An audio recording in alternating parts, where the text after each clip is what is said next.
இன்று அவருடைய சத்தம். எழுதியவர் சகோதரர் சகரியா பூனன் அவர்கள். நாள் ஏப்ரல் 7. சரீர ஒடுக்கம் அல்ல, சுயம் சாக வேண்டும். 33 ஆண்டுகள் தன் பிதாவுக்கு முன்பாக சிலுவை சுமந்து வாழ்ந்த நமது ஆண்டவரின் கடைசி சில மணி நேர சிலுவை பாடுகள் மனுஷர் பார்வைக்கு தவிர்க்க முடியாதது ஒன்றாய் இருந்தது. ஆகவே பாடுகளின் வெளிப்புற சூழ்நிலையை கண்ட எருசலேம் குமாரத்திகள் புலம்பி அழுதார்கள்.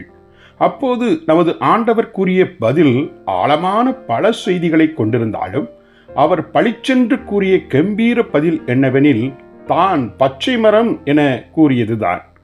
லூக்கா 23 அதிகாரம் 27 31 வரை உள்ள வசனங்கள். அதாவது தன் சுய சித்தத்தை ஒருபோதும் செய்யாமல் அவைகளை சிலுவையில் அறைந்து பிதாவின் சித்தம் செய்கிறபடியால் தான் பசுமையாக இருப்பதாகவே கூறினார்.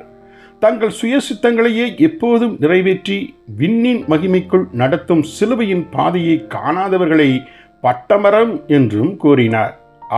எத்தனையாய் பிதாவின் நாம மகிமைக்கென நமது கேப்டனாய் இருக்கும் ஆண்டவர் சிலுவையின் மேன்மையை விளங்கச் செய்துவிட்டார்.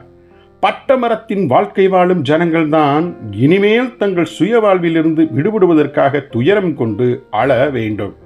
எனக்காக அழாதீர்கள் என்றே கூறினார். எதை செய்ய வேண்டாம் என கூறினாரோ அதைத்தான் இன்றைய கிறிஸ்தவம் லெந்து நாட்கள் என இயேசுவுக்காய் துக்கம் கொண்டாடுகிறார்கள். இவர்களின் புனித வெள்ளி ஆசரிப்புகளை இயேசு கேட்கவில்லை. இவ்வாறெல்லாம் அனுசரிப்புகளை ஏற்படுத்தி சாத்தான் ஜனங்களின் கண்களை குருடாக்கி வாழ்நாளெல்லாம் அனுதினமும் பின்பற்ற வேண்டிய உன்னத சிலுவையின் பாதையை அவர்களுக்கு மறைத்து விட்டான். வெளிப்புற சரீர ஒடுக்கம் மிக எளிது. அதற்கொன்றும் தேவனுடைய கிருபை தேவையில்லை. கடினம் கொண்ட நம் சுயம் கிறிஸ்துவின் பாடுகளுக்கு உட்பட்டு மரிப்பதற்கே ஒருவன் கிருபையில் பலப்பட வேண்டும். ஜெபிப்போமா. பரம தந்தையே, உலக அனுசாரத்தைப் போலவே எளிதான சரீர ஒடுக்கத்தை சிலுவை என கருதிய எங்கள் மதியினத்தை மன்னியும். சுயத்தை அளிக்கும் மெய்யான ஜெயத்தை தந்தருளும். ஆமேன்.